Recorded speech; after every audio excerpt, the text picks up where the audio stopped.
Si tu ne planifies pas ta vie, quelqu'un d'autre le fera à ta place. Et devine quoi? Son plan n'inclura jamais tes rêves. Chaque jour sans vision est un pas vers une vie par défaut. Alors pose-toi cette question, qui tient vraiment le stylo de ta trajectoire? Bienvenue sur Cap vers soi. La chaîne qui t'aide à ne plus vivre ta vie par défaut, mais par design. Aujourd'hui, on va parler d'un piège silencieux. Celui qui engloutit des millions de vies sans bruit, sans drame, juste avec une forme d'oubli. L'oubli de planifier. L'oubli de décider. L'oubli de choisir pour soi-même. Jim Rohn l'a dit avec une lucidité brutale, si tu ne construis pas ton propre plan de vie, tu risques d'atterrir dans le plan de quelqu'un d'autre. Et devine ce qu'il a prévu pour toi? Pas grand-chose. C'est exactement ce qui arrive à des milliers de personnes chaque jour.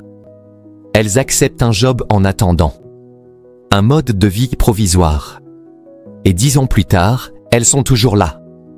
Pas parce qu'elles ont échoué, mais parce qu'elles n'ont jamais vraiment essayé de choisir. Cette vidéo n'est pas une critique. C'est un appel à te réveiller. Parce que derrière chaque vie stagnante, il y a un plan oublié. Et derrière chaque vie puissante, il y a une décision claire, un stylo, un carnet et un engagement.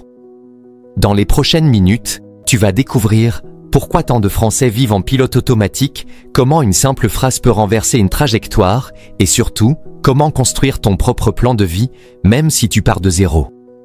Si tu es fatigué de subir, il est temps de reprendre le contrôle. Reste bien jusqu'au bout, parce qu'un challenge concret t'attend à la fin. Chapitre 1. Le piège silencieux du pilote automatique. Tu ne t'en rends pas toujours compte. Mais il y a un bouton invisible dans ta vie, appelé pilote automatique. Tu l'enclenches quand tu acceptes ce qui ne te convient pas vraiment. Quand tu dis « c'est comme ça ». Quand tu repousses à demain ce que tu sais que tu dois faire aujourd'hui. Ce bouton-là, il est sournois. Il ne fait pas mal. Il ne crie pas. Il t'anesthésie lentement. Jusqu'au jour où tu te réveilles, 10 ans plus tard, en te demandant comment tu es arrivé là. Selon une étude de l'IFOP, plus de 80% des Français reconnaissent n'avoir aucun plan de vie précis. Pas parce qu'ils manquent d'intelligence, mais parce qu'ils sont pris dans la spirale du quotidien, boulot, fatigue, métro, facture, notification. Et le soir venu, plus aucune énergie pour penser, encore moins pour planifier. C'est ça, le vrai danger. Ce n'est pas l'échec. C'est l'inconscience. C'est vivre une vie dictée par les circonstances, pas par la clarté. C'est confondre mouvement et progression.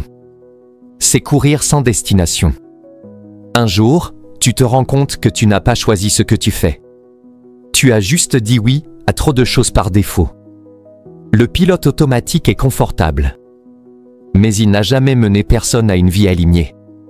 Ce chapitre, c'est l'alarme douce qui sonne en toi. As-tu réellement choisi ta trajectoire actuelle?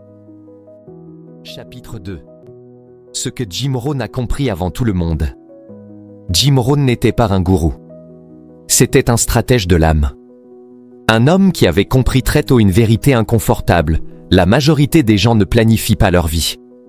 Et ceux qui ne planifient pas deviennent des pions dans le plan des autres. Sa phrase est devenue culte, si tu ne construis pas ton propre plan de vie, tu risques d'atterrir dans le plan de quelqu'un d'autre. Et devine ce qu'il a prévu pour toi? Pas grand-chose. Ça pique. Mais c'est réel. Si tu n'as pas de cap, d'autres t'en donneront un. Ton patron, ton entourage, l'algorithme, le calendrier des impôts. Tu vivras toujours en réaction, jamais en création.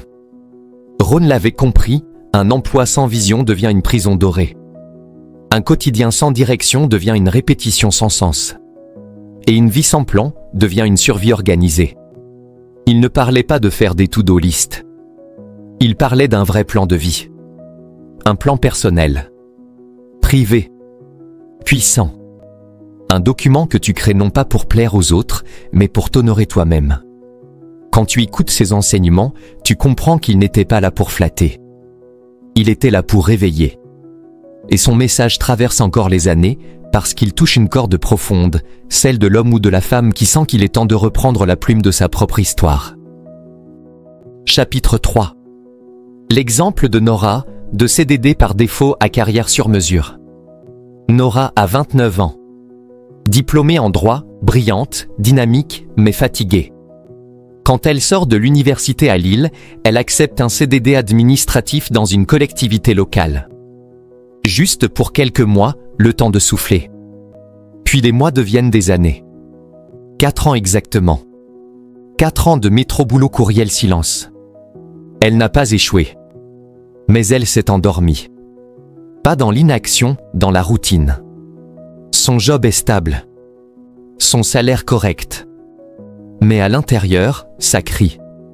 Et puis un matin, en écoutant un podcast en cuisinant, elle tombe sur cette phrase de Jim Rohn: « Si tu ne construis pas ton propre plan de vie, tu risques d'atterrir dans le plan de quelqu'un d'autre. » Choc.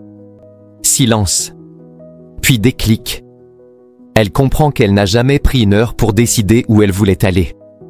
Sa vie, c'est un train, mais sans conducteur. Alors ce jour-là, elle s'assoit. Elle prend un stylo. Et elle commence. Un bilan personnel, qu'est-ce que j'aime, qu'est-ce que je déteste? Un plan d'action, 6 mois pour explorer le freelancing juridique. Un budget d'apprentissage, 50 € au mois pour se former à distance. Un tableau de bord simple, objectifs mensuels, heures investies, contacts à activer. 1 an plus tard, Nora est freelance. Elle gagne 2 fois plus. Elle travaille moins.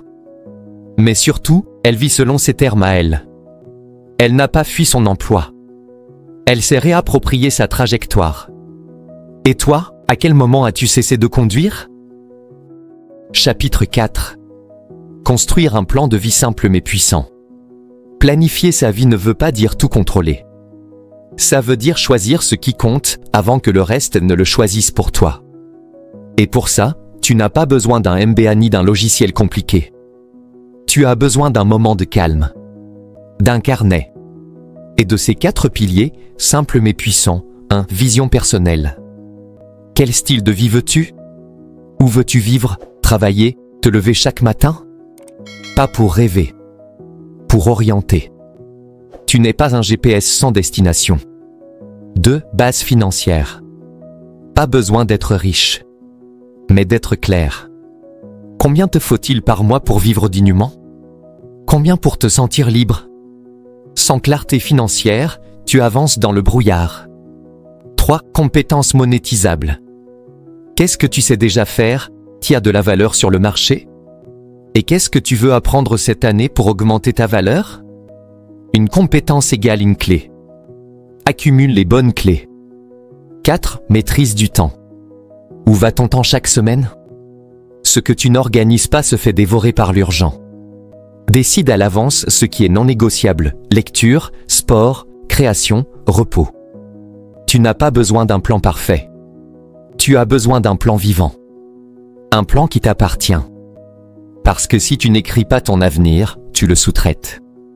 Un bon plan de vie, ce n'est pas une prison. C'est une carte de libération. Chapitre 5. L'appel à l'action, planifie ou sois planifié. Il y a 2 types de personnes dans ce monde. Celles qui écrivent leur plan de vie et celles qui subissent le plan des autres. Tu peux continuer à vivre en réactif, à dire oui à tout, à laisser les événements, les gens, les urgences décider de ton emploi du temps. Mais ne sois pas surpris si ta vie ne ressemble à rien de précis. Tu veux du sens? Alors impose une direction. Tu veux du respect? Commence par te respecter assez pour organiser ta propre trajectoire. Aujourd'hui, je ne te demande pas de révolutionner ta vie. Je te propose un défi, ici et maintenant. Prends une feuille. Trace 2 colonnes. À gauche, ce que tu vis aujourd'hui. À droite, ce que tu veux vraiment vivre d'ici 12 mois. Puis pose-toi cette question brutale. Quelles actions précises vais-je engager cette semaine pour me rapprocher de la colonne de droite? Et si tu veux aller plus loin, écris en commentaire ta réponse à cette question. Est-ce que j'ai déjà écrit mon plan de vie? Sinon, pourquoi? Ce simple acte peut déclencher une prise de conscience profonde. Parce qu'à partir du moment où tu planifies, tu redeviens l'auteur. Le monde n'a pas besoin de plus de consommateurs passifs. Il a besoin de créateurs conscients. Planifie ou sois planifié. Résumé. Ta vie n'est pas un brouillon. Et pourtant, sans plan, tu laisses les autres l'écrire à ta place. Chapitre 1. Le pilote automatique t'endort. Chapitre 2. Jim Rohn l'avait vu venir. Chapitre 3. Nora a repris les commandes. Chapitre 4. Ton plan tient en 4 piliers simples. Chapitre 5. Planifie ou sois planifié. Le pouvoir n'est pas dans les circonstances. Il est dans ta capacité à décider intentionnellement. Un stylo, une feuille et une vraie décision peuvent tout changer. Conclusion. Un jour, tu réaliseras que le plus grand luxe n'est pas l'argent, mais le fait de vivre une vie que tu as choisie. Pas celle qu'on attendait de toi. Pas celle dictée par les urgences ou les autres, mais celle que tu as dessinée, ligne par ligne. Et ce jour-là, tu comprendras que la liberté n'est pas un endroit. C'est un engagement intérieur. Ne laisse plus personne décider pour toi. Tu es prêt. Tu as le droit. Et tu as le pouvoir.